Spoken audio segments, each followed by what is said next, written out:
Ladies and gentlemen, it is with great honor that we present to you Les Brown. It's not over until I win.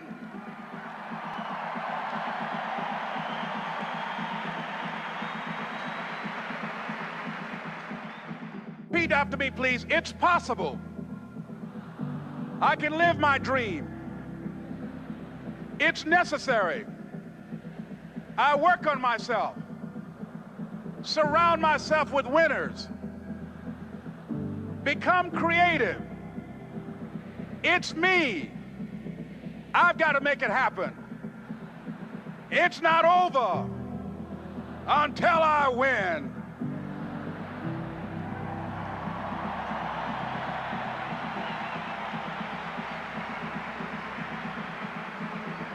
The next thing that's important to know, yes, it's possible that you can choose your future and direct the course of your life as you run toward your dream.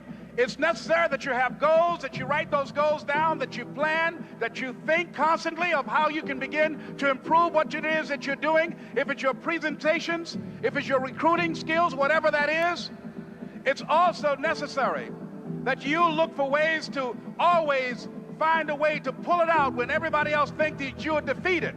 That you've got to take personal responsibility to know that in order to become successful, you've got to make it your personal business to do it.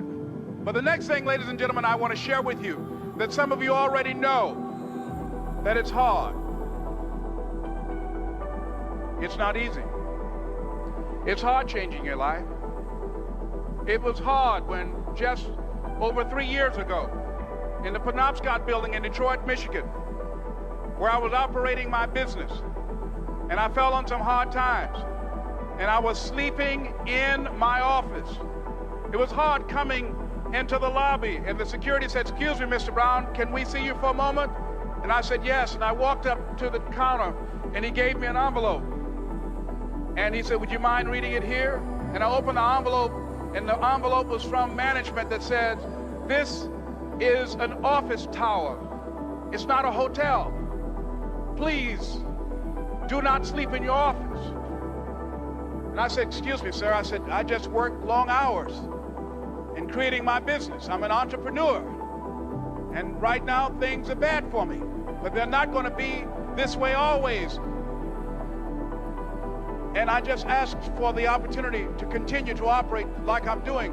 I'm not trying to make this my home." And it was hard coming through the lobby. And sometimes they would laugh. There's a guy talking about becoming successful. And look at him. He's bathing in the bathroom upstairs on the 21st floor. He sleeps on the floor. Him and 2 other dreamers up there. Look at him. It was hard, ladies and gentlemen, coming to speak to people. And I was facing financial difficulties in my own life. I was behind on my bills and my dreams, and I'm saying to them, you can live your dream. It was hard, ladies and gentlemen. It was very difficult to pick myself up each day believing that I could do it. There were times that I doubted myself. I said, "God, why is this happening to me? I'm just trying to take care of my children and my mother. I'm not trying to steal or rob from anybody. Why did this have to happen to me?" It was very hard. And here's what I want to say to you. For those of you that have experienced some hardships, don't give up on your dream. No one could have convinced me by holding on, by continuing to push forward, by continuing to run toward my dream, that one day I would have my own talk show. It's a long shot, ladies and gentlemen, from Liberty City, an abandoned building on a floor, never knowing my mother or father. It's a long shot. Being here with you today in this dome in Atlanta, it's a long shot.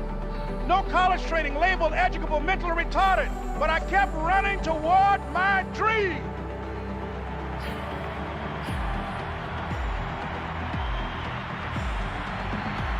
Don't stop.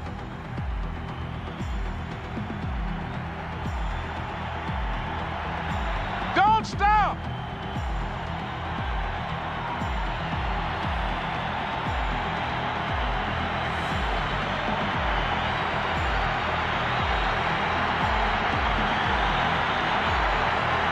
Stop going toward your dream.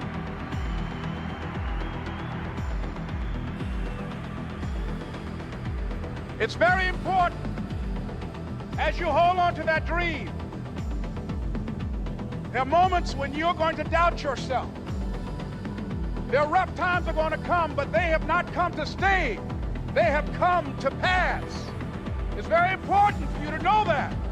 Don't say I'm having a bad day. Say I'm having a character building day.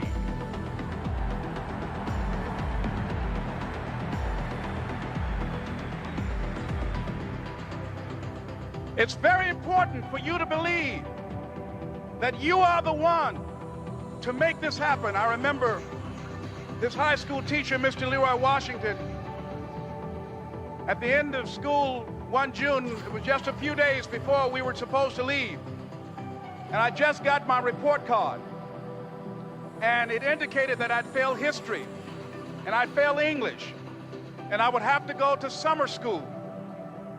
And I was feeling within myself that I was a failure, that I'm slower than most people in getting paperwork, and I was feeling down on myself and very negative.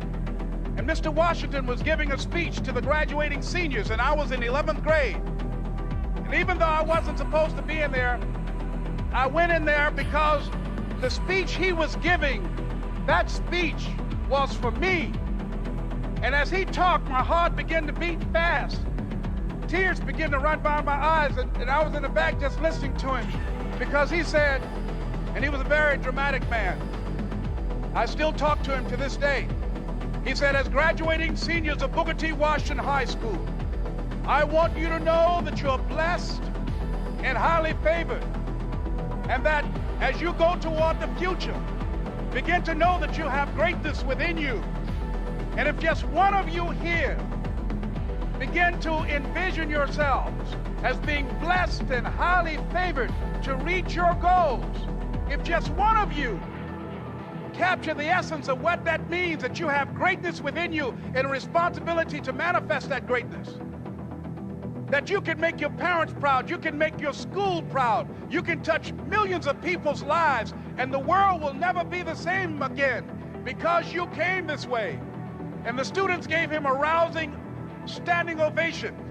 And as he left the auditorium, I ran down the steps and I caught him in the parking lot.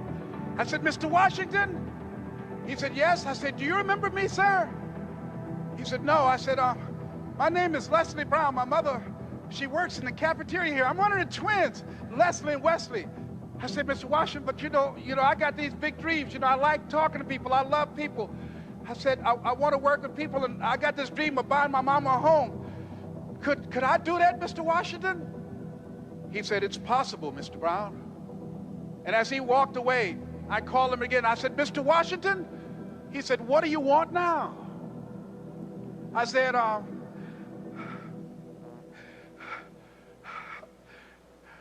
I'm the one, sir.